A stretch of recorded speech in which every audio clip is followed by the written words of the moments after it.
You have a couple of outlier polls that are suggesting that the Democrats are getting ahead. A lot of the other polls, according to the Real Clear polling average, shows that Democrats' general congressional ballot lead is shrinking. It's a very mixed bag around the country right now. And it's not getting any better, partly because of the shenanigans in Michigan and Wisconsin and Minnesota, et cetera, ad nauseum. Well, they're going to get a head start rigging the 2028 primary. Again, I watched network TV today, and although it hurt me, I did notice they weren't covering this like at all. So what's going on here? Well, the Democratic National Committee panel voted that instead of New Hampshire, it's going to be South Carolina who's going to hold the very first 2028 presidential primary. Because, man, all those white people up in New Hampshire, they keep screwing up the vote. And after all, according to Politico and other outlets, a lot of Southern black Democrat voters are saying, you're abandoning us. We're not going to vote Democrat at all. We're going to stay home. As ladies yelled to James Tallarico in Texas, or yelled across congressional districts from Memphis, Tennessee, all the way over to Charleston. Now, that brings us to the committee vote today, where we're going to do a little bit of rigging. Madam Chair, let me give you the teller's report and for you to announce the outcome. 49 members voted, so 100% of you voted. For Nevada, there were 19 votes. For New Hampshire, there were 4 votes. For South Carolina, there were 26 votes. Now, what does that mean? It means that South Carolina has now usurped New Hampshire in this particular thing. And by the way, Nevada got 19, New Hampshire got 4.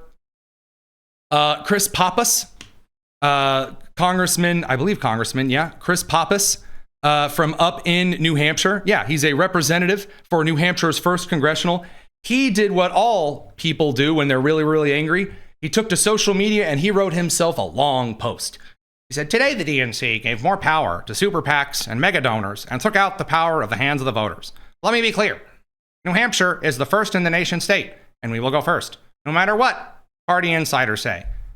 Here in the Granite State, candidates are forced to talk with voters face to face. From living rooms to diners, the conversations that happen here make better candidates. This decision is not only wrong for our state and party, but it's wrong for our country. And that's why we won't let this vote stop us. So breaking from the DNC and saying, we're going to elect someone, anybody. Or we're going to elect somebody anyway. Oh boy. Oh boy. Oh, he's running for Senate too. Oh boy. Thanks, correspondent Rebecca. Really appreciate that. What a wonderful time. Trying to rig the old primary already, because here's why. If South Carolina votes first, it's going to be Kamala Harris, which is not exactly great. But if South Carolina goes first, Kamala Harris will be, very likely, the DNC's presidential nominee. If New Hampshire goes first, it's going to be somebody else. And he doesn't really poll very well with black voters. Pete Buttigieg, making his rounds again, the gay guy from Indiana who was not liked in Indiana, and so he escaped to Michigan and then chickened out of this Senate race. Well, now he's on TV saying, I'm not going to condemn those young socialists. After all, their energy is necessary. I'm Pete Buttigieg. Another potential 2028 presidential candidate, Rahm Emanuel, has just written an article in the Wall Street Journal entitled "The Bernie Bros Could Spoil Democrats' Midterms." That's true, by the way. And Rahm Emanuel, again, Democrat. Oh, what fun, all the infighting, good times. Again, I never would have believed that Republicans standing there and shutting up would be a great policy party platform, but it's working so far. And I'm quoting him now. The DSA, Democratic Socialists of America, and others are saddling the Democratic Party with nominees whose wildly unpopular positions will protect Republicans from having to pay the price of Donald Trump's corruption and economic incompetence. End quote. Do you agree with Rahm Emanuel? Yeah, I think those of us who are more moderate in the party should concentrate our efforts on talking about what we're for. Yes. So nope. Of course not. No, we got to skirt right past it. Now, again, it's not stopping every Democrat. You've still got people like Raphael Warnock who are going to get out there and go, it's white supremacy and they're cleansing us. I mean, of course, in Minnesota, if you say a naughty word, you get fined and community service time. And if you don't pay the fine, you get 90 days in jail. Clearly the most white supremacist country I've ever heard of. Here's Raphael Warnock in Georgia. There is no question that the Trump-Vance administration is a white supremacist regime that is trying to foist its dark and divisive vision. Wait a minute. Why would white supremacists be foisting the darkness? Aren't they like, don't they not want the darkness? Don't they want dark colored people? That's kind of weird. Dark and divisive. Ah, yes. Getting on national television or whatever this is. What is this? Roland Martin show. Roland Martin Unfiltered. I've never heard of this. Anyway, you get up on this show and you say, everyone around me is a white supremacist. And they're also very divisive and they're trying to split us up. Of our country onto the American experiment, just as we observe the 250th anniversary of this grand experiment that has certainly has had and does continue to have its imperfections. Black people have been at the center of the work of trying to transform our country, make a country as good as its promise, one that lives up to the ideals in the charter documents in our nation. And there's no. Oh, we beat this show on the rankings. All right, good. That's all I really needed to hear. That's very, very exciting from Senator Warnock. Very thrilling stuff. That's getting out the vote. Now, again, I told you, Pete Buttigieg is one option, but New Hampshire's not going to get to go first. No, it's Kamala Harris. She's ready to go, and she's ready to face the real issues. Like, women are getting pregnant.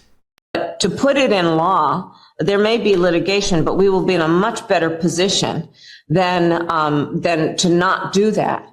And, listen, women are getting pregnant every day in America.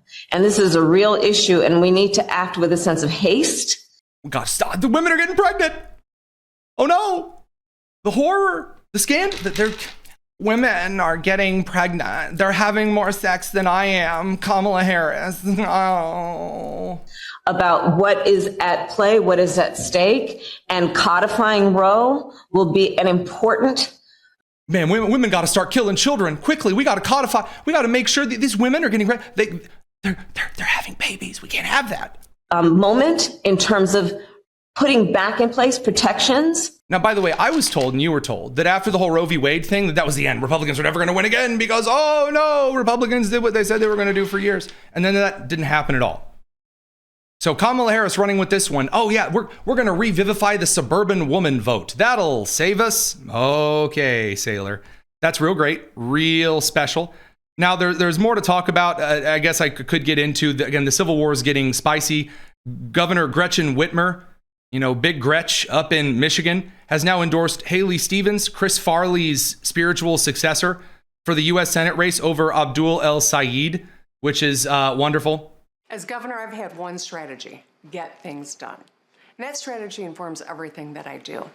And that's why I'm endorsing Haley Stevens for the U.S. Senate. Okay, that's great. I don't care. So this has everyone freaking out because now you've got like the socialists and then you've got like the not socialists. And Haley Stevens is literally just running to be Joe Biden, but female and about the same grammatical style. It's very strange. And then you have Abdul El Sayed, Mr. Millionaire, only ever an academic, never actually has done anything useful or actually worked any real jobs. But, hey, he's socialist Islamic boy. That's exciting. Okay. Thrilling. Now, according to a Vote Hub Ellis Bates kind of analysis on a Glenn Gariff poll, a Whitmer endorsement could really help sway undecideds. Bates called this a nightmare scenario for El Sayed. There's just a lot of knife stabbing. And by the way, it is July 24th. You shouldn't be having this right here. And again, nothing is decided yet. None of this is saying that Republicans are like knocking it out of the park anywhere at all. But what I am telling you is that you really, really don't want this. As the opposition party, people only come out to do the voting if you give them something that is an alternative. Very rarely do Americans go, oh, I'm so mad at everything, I'm just going to go vote for anyone who's the opposite in the midterms. That's how like Hollywood thinks people vote in the midterms. That's not voting is too annoying for people to like. When have you ever gone to the DMV like out of spite? Like, I'm going to go renew my license. Like, no. Best of luck to him.